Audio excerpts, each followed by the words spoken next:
এই ভিডিওটা আমি ইউটিউবে দিব, এই জন্যে পুরা যে কলিফা স্টেডিয়ামের পাশে যত জায়গা আছে এটা ভিডিওটা নিয়ে নিলাম।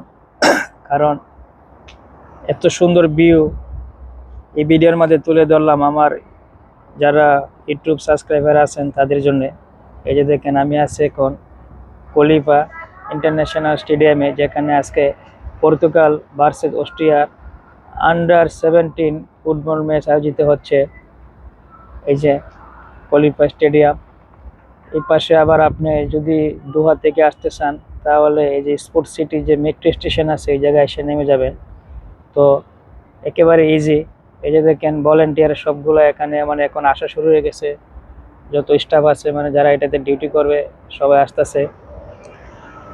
যে দেখেন স্টেডিয়ামটা, আসলে এটা কাতারের সবচেয়ে পুরানো যে স্টেডিয়াম খলিফা স্টেডিয়াম, ওইটাই এই জায়গায় আজকে এইটাতেই ফাইনাল হবে। ওই যে আমাদের যে যে পাশে যে ওয়াচ টাওয়ারটা দেখায় আপনাদেরকে একটু, যে দেখছেন ওয়াচ টাওয়ার, এটা অনেক সুন্দর। আসলে কাতার এই শীত মৌসুমে আপনি যে জায়গায় যাবেন দেখতে খুবই ভালো লাগবে, ঘুরতেও ভালো লাগবে।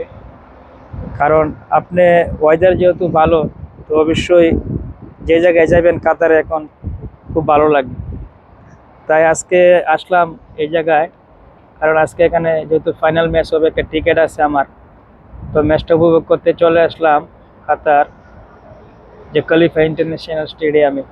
তো যারা আমার এই ভিডিওটা দেখতেছেন, ভালো লাগলে অবশ্যই ভিডিওটা দেখে আপনি সাবস্ক্রাইব করে দিবেন, লাইক আর কমেন্টস তো করবেন। ধন্যবাদ।